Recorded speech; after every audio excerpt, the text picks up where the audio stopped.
a la economía salvadoreña al margen de las políticas económicas, que llevó fatalmente a un exministro de Hacienda a plantear la idea de dolarizar la economía, ¿verdad?, con las consecuencias negativas que podemos analizar. Pero este flujo tiene una implicación a nivel de la macroeconomía, porque la entrada de ese flujo dinamiza el consumo, que es un componente importante del PIB.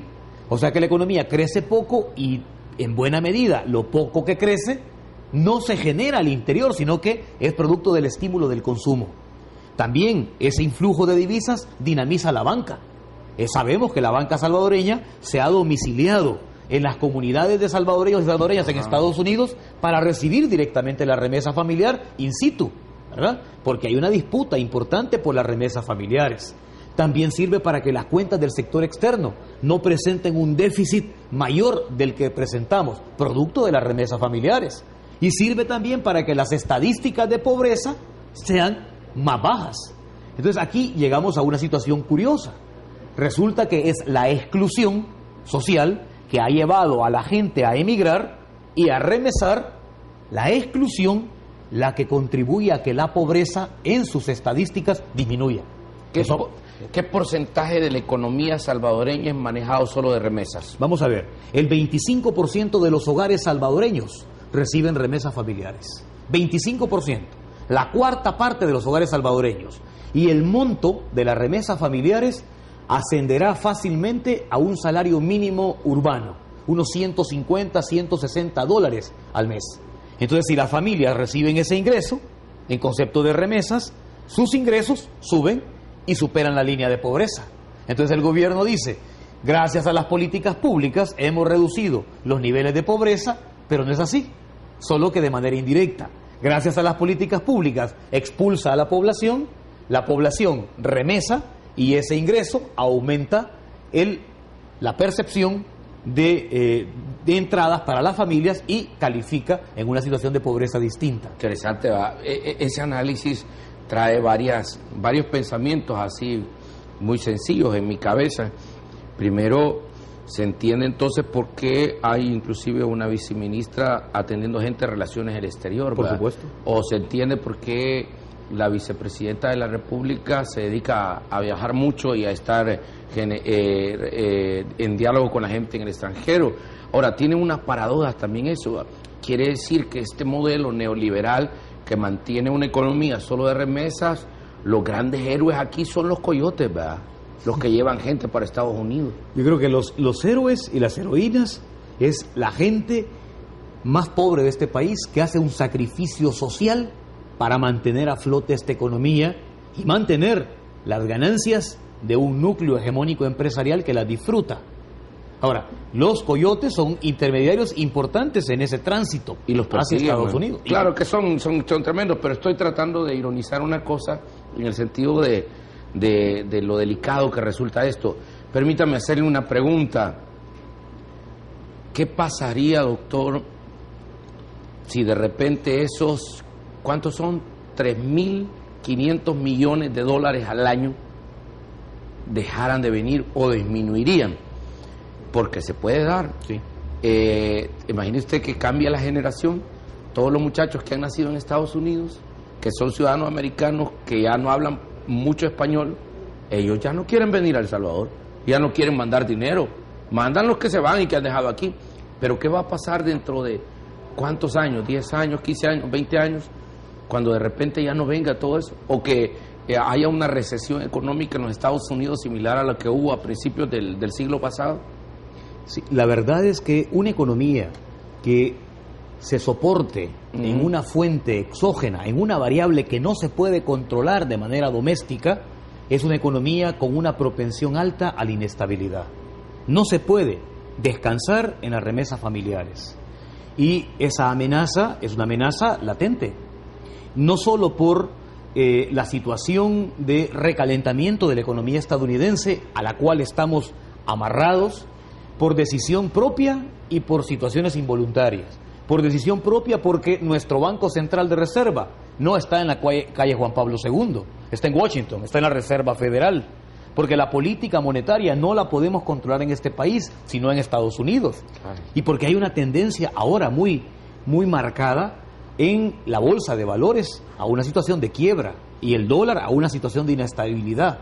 Entonces, por voluntad del gobierno de la República de El Salvador, estamos amarrados a esa economía, que es la economía más poderosa del planeta, pero que también es susceptible a vaivenes. Ahora, ciertamente que la amenaza en la pérdida de ese influjo importante de remesas se traduciría en una inevitable inestabilidad macroeconómica en el país. Es la principal fuente generadora de divisas.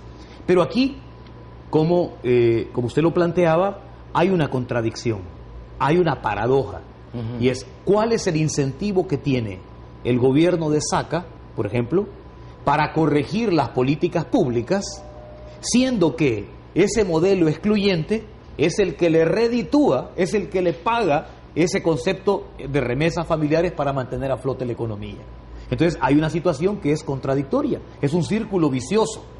Corregir las políticas públicas excluyentes y que se genere oportunidad para los salvadoreños y salvadoreñas en su país, como debería de ser, llevaría a que cada vez menos gente salga del país. Claro. Y la fuente de remesas se agotaría. O sea que el sistema está a favor de expulsar gente. El sistema se mantiene expulsando gente. Ahora, ¿a costa de qué? A costa de los más pobres o la gente en situación de mayor vulnerabilidad. Eso no podemos mantenerlo. No puede ser así. Lo que necesitamos es generar oportunidades en este país. Que este país crezca sobre la base de sus propios motores y no sobre como la base, es todo país que como tiene... es todo país. La principal fuente de divisas de un país, de una economía típica, normal y corriente, son sus exportaciones. En El Salvador no son sus exportaciones de bienes y servicios, es las remesas familiares, la expulsión de la gente. Es un modelo perverso que se fundamenta en el sacrificio de los más pobres y de los más excluidos, nuevamente. Por eso hasta le van a vender casas allá, va. Fondo Social para la Vivienda tiene su programa de colocar viviendas, colocar casas entre las personas salvadoreñas que viven allá. Pero uno de los temas interesantes que usted mencionaba es la presencia de una vicepresidenta de la República con una oficina de promoción de las inversiones. El Salvador tiene ya de enero del 2006 a la fecha más de 1 año y medio de vigencia en el Tratado de Libre Comercio con Estados Unidos. Una de las principales cartas atractivas del TLC con Estados Unidos es que favorecería la inversión extranjera estadounidense en el país. Y además tenemos una oficina de promoción para las inversiones. Pues resulta que a la fecha, con TLC, las inversiones estadounidenses escasamente se han incrementado en 0,9% en este periodo, equivalente a 9 millones de dólares escasamente, lo cual dice de que la inversión no llega a El Salvador únicamente porque se promocione o únicamente porque se permita un marco legislativo en materia laboral permisivo, laxo. Las inversiones se ubican identificando ciertas condiciones que no existen en El Salvador. Y un dato que es escalofriante.